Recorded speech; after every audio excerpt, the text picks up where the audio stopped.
श्रीपादराजम शरणम प्रपत्ति। श्री हनुमान को भूमि पर अवतार ग्रहण करने की श्रीपाद प्रभु की अनुज्ञा। काशी क्षेत्र में श्रीपाद प्रभु की लीलाएं। श्री भास्कर पंडित ने घर मध्याह्न का भोजन हुआ। भोजन के उपरांत भास्कर पंडित ने कहना प्रारंभ किया। उन्होंने कहा, शंकर भट्ट श्रीपाद प्रभु की लीलाएं अतर्क्य होती है। उन्होंने काशी नगर में अनेक महापुरुषों को आशीर्वाद दिए तथा उनकी इच्छा अनुसार उन्हें योग सिद्धि प्राप्त करा दी। श्रीपाद प्रभु ने एक बार ऋषियों के समुदाय को संबोधित करते हुए कहा था कि मैं नृसिंह सरस्वती इस नाम से अवतार धारण करने वाला हूँ। मैं पिठिकापुरम क्षेत्र में अदृश्य होकर प्रकट होता हूँ। इसका कारण यह है कि यह एक महापुण्य क्षेत्र है। सिद्ध संकल्पों की यहाँ पूर्तता होती है।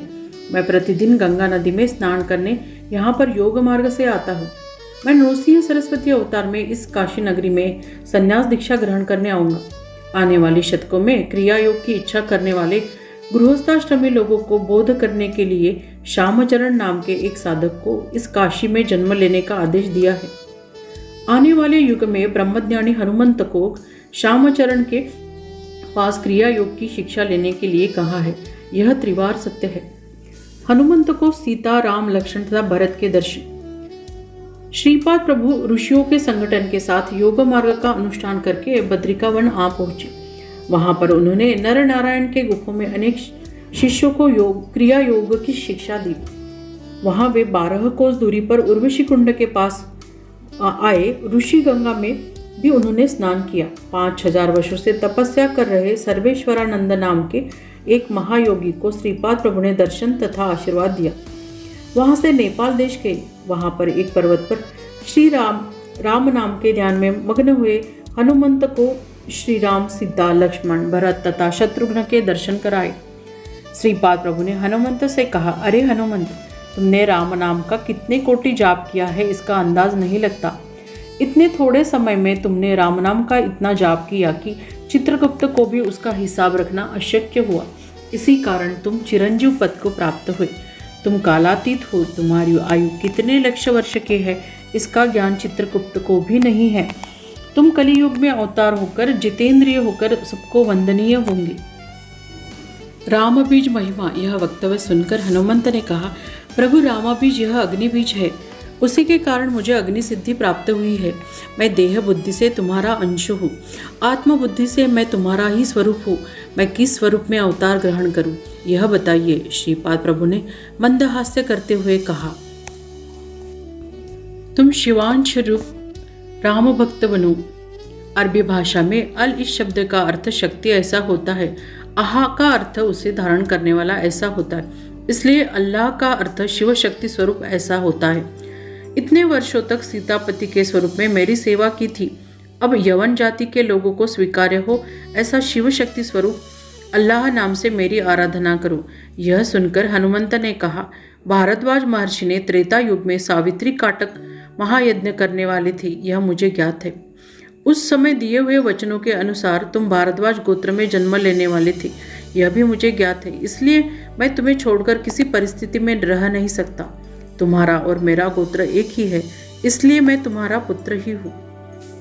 श्रीपाद प्रभु तथा हनुमंत का संवाद। हनुमंत का वक्तव्य सुनकर श्रीपाद प्रभु ने कहा, बेटा हनुमंत, तुमने धारण किया हुआ देह भारद्वाज गोत्र का ही है। यह सुनकर हनुमंत ने कहा, अल्लाह मालिक, इसका अर्थ अल्लाह ही सबका मालिक है, ऐसा ही होता है ना। श्रीपाद प्रभु ने बड़े प्रेम भाव से हनुमंत को आलिंगन दिया और कहा, हनुमंत, तुम देह बुद्धि का त्याग करो, तुम मेरे ही अंश हो। हनुमंत ने कहा, प्रभु, मैं यह स्वीकार करता हूँ कि मैं तुम्हारा ही अंश हूँ। मैं इस भूमिका में तुम्हारा कार्य करने के पश्चात मूल तत्व में विलीन हो जाऊंगा। उस समय अंश अवतार भी पूरी तरह से नष्ट हो जाएगा। अंश अवतार में मूल तत्व निरंतर मेरे साथ ही रहेगा। यह तत्व जिस समय प्रसारित होगा, यह समय तुम्हारी शक्ति संपदा तथा मूल तत्वों से मुझे पकड़कर रखो। यह सुनकर श्रीपाद प्रभु ने कहा, अरे हनुमंत, तुम बड़े विद्वान हो। जो मेरी शक्तियाँ है वह सारी तुम्हारी ही है। मैं नृसिंह सरस्वती अवतार में श्रीशैलम के निकट के कदली वन में अदृश्य रूप से 300 वर्ष तक योग समाधि में रहूंगा। उसके पश्चात अक्कलकोट शहर गांव में स्वामी समर्थ नाम से प्रसिद्ध पाऊंगा। यह अवतार समाप्त करते समय साई रूप से तुम्हारे अवतार में अवतरित होऊंगा। मैं यह स्पष्ट रूप से कहता हूँ कि मेरा अवतार तुम्हारे स्वरूप में प्रकट होगा। उस समय तुम मेरे एक समर्थ सद्गुरु के अवतार में विख्यात होंगे। यह सुनकर हनुमंत ने कहा, प्रभु मैं तुम्हारा सेवक हूँ, अल्लाह मालिक है ऐसा कहते संचार करूँगा। जीव तत्व बुद्धि में आपका अंश होते हुए भी मैं आपकी बाती प्रवर्तन नहीं कर सकता। आपके श्री चरण तो प्रत्यक्ष दत्त प्रभु ही है। आप में और मुझ में अंतर होना कैसे संभव है? मैं आपके स्वरूप में और आप मेरे स्वरूप में बदलने पर आपस का अद्वैत सिद्ध होगा। इसलिए मुझे आप श्री दत्त प्रभु के सायुज्यता का प्रसाद दीजिए। इतना कहकर हनुमंत मौन हो गए। श्रीपाद प्रभु ने कालपुरुष को अपने पास आने की आज्ञा दी। कालपुरुष श्रीपाद प्रभु के समक्ष हाथ जोड़कर खड़ा हुआ। उस समय श्रीपाद प्रभु ने कहा, हे कालपुरुष, यह हनुमंत कालातीत है। मैंने इसे मेरी सायुज्यता प्रसाद रूप में प्रदान की है। उसे नाथ ऐसा संबोधन दे रहा हूँ। वह अब साईनाथ इस नाम से संबोधन किया जाएगा। आज हम श्री दत्त जयंती का उत्सव मनाएंगे। हनुमंत का चैतन्य श्री दत्त स्वरूप में प्रकट हुआ है। यह देखकर ऋषि समुदाय श्रीपाद प्रभु की ओर आश्चर्य भरी नजरों से देखने लगे। उन्होंने श्रीपाद प्रभु को एक स्वर में जयघोष किया। उसी समय हनुमंत के शरीर के जीवाणु का विघटन हुआ और उसमें से अनुसया माता प्रकट हुई। उसने श्रीपाद प्रभु की ओर देखते हुए कहा, बेटा कृष्णा, तुम कितने उत्तम पुत्र हो। तुम्हें जन्म दिया उस समय सामान्य रूप से माताओं को होने वाली प्रसव वेदनाएं मुझे नहीं हुई। माताओं को इस प्रकार की वेदनाओं में भी एक प्रकार का सुख की अनुभूति होती है। उस वेदनाओं में भी एक निराला माधुर्य होता है। किंतु तुम्हारे जन्म के समय मैं इस सुख से वंचित रही। तुम मेरे पेट से फिर से जन्म नहीं लेगी क्या? यह तेरी वैष्णवी माया मेरी समझ में नहीं आती। अनुसया माता का यह वक्तव्य सुनकर श्रीपाद प्रभु ने कहा, माता, पुत्र को माता की धर्मबद्ध इच्छा पूरी करनी चाहिए। तुम्हारे गर्भ से प्रकट हुआ यह हनुमान है। उसे मेरी सायुज्य स्थिति प्राप्त करा दी है। यह एक प्रकार का कहना है तो मैं अपनी माया द्वारा तुम्हारे पेट से फिर एक बार जन्म लेता हूँ। थोड़े समय में तुम्हें तीव्र प्रसव वेदनाएं होना प्रारंभ होगा। अनुसया माता ने त्रिमूर्ति दत्तात्रेय को जन्म दिया। थोड़े ही समय में वह त्रिमूर्ति अंतर्ध्यान हुई और उसके स्थान पर अनुसया माता की गोदी में एक अति सुंदर तेजपूर्ण शिशु खेलने लगा। उन नवजात शिशु को अनुसया माता ने स्तनपान कराया। यह घटना घटने के पश्चात थोड़े ही समय में हनुमंत का स्वरूप दिखाई दिया। उनके सामने श्री रामचंद्र खड़े थे। उस समय हनुमंत ने कहा, म्लेच्छ धर्म के अच्छे तत्व तथा सनातन धर्म के उत्तम तत्वों का समन्वय करने का मैं प्रयत्न करूंगा। म्लेच्छ लोगों को भी गुरु की आवश्यकता होती है ना? यह सुनकर श्रीपाद प्रभु ने कहा, महबूब सुमामी नाम का एक महाज्ञानी मुझमें समाया हुआ है। वह वारिफ अलिफ इस नाम से अवतरित होगा। वह तुम्हारा गुरु होकर योग रहस्य का ज्ञान देगा। क्रिया योग का ज्ञान श्यामचरण नाम के गुरु से प्राप्त होगा। तुम्हें इनसे मनचाही वरों की प्राप्ति होगी। माणिक प्रभु का आविर्भाव।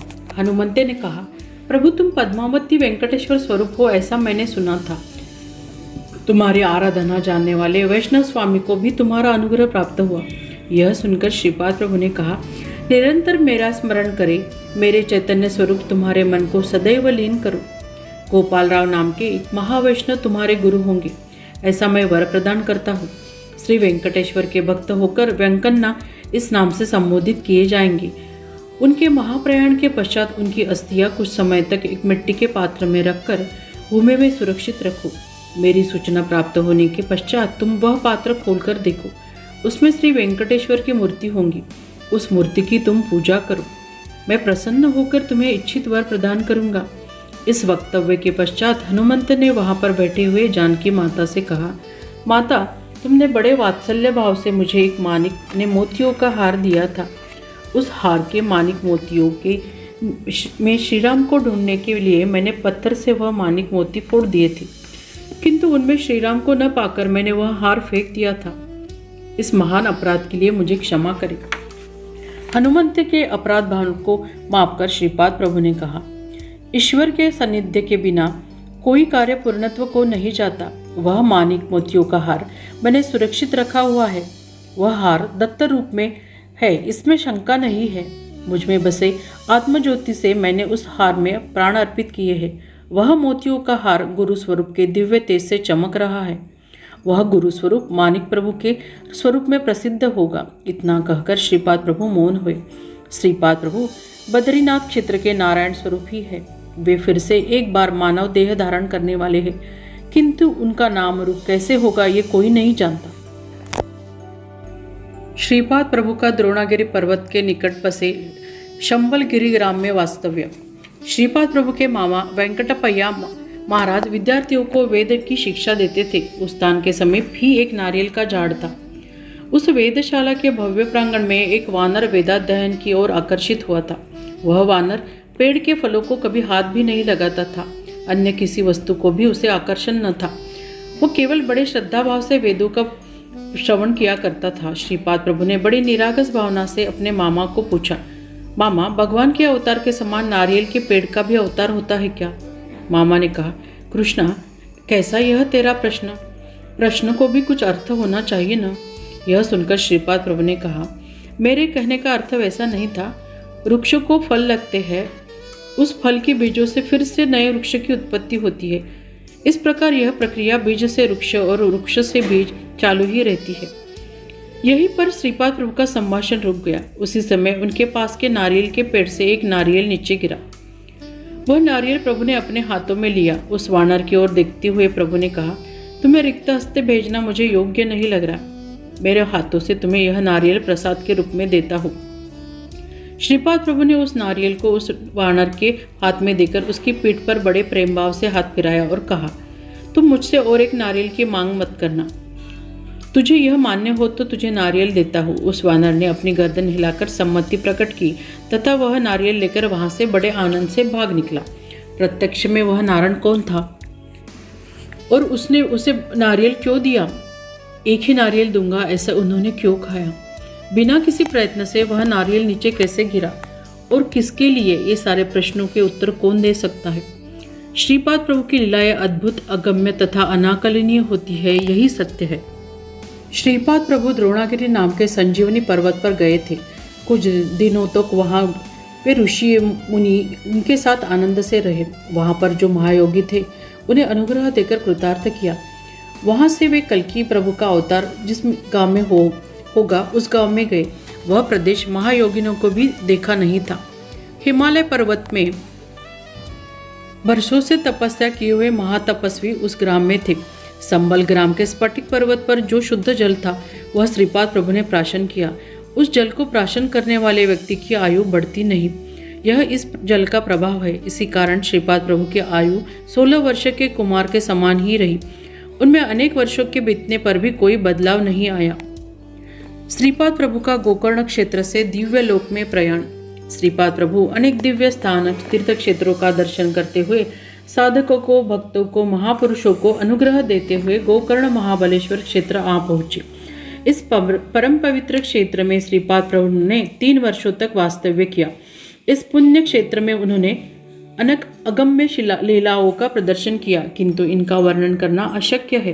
गोकर्ण महाबलेश्वर क्षेत्र से वे श्रीशैलम क्षेत्र में गए।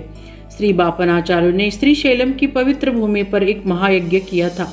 इस यज्ञ के फलस्वरूप श्री मल्लिकार्जुन ने प्रभु में लिंग से सूर्यमंडल से शक्तिपात हुआ था। इस स्थान से ही श्रीपाद प्रभु योग मार्ग से सूर्यमंडल में चले गए। उस समय वे सप्त ऋषि मंडल से आद्रा नक्षत्र से घूमकर 4 मास के पश्चात श्रीशैलम लौटकर आए। उनसे साथ उन नक्षत्रों पर वास्तव्य करने वाले ऋषि अतिनूतन योग की शिक्षा पाने आए थे। श्रीशैलम के सिद्ध पुरुषों की, ऋषियों की, महात्माओं की श्रीपाद प्रभु ने एक सभा बुलाई थी। इस सभा में प्रभु ने नूतन योग का बोध सारे ऋषि मुनि महात्माओं को तथा अन्य ग्रहों से आए हुए ऋषियों को किया।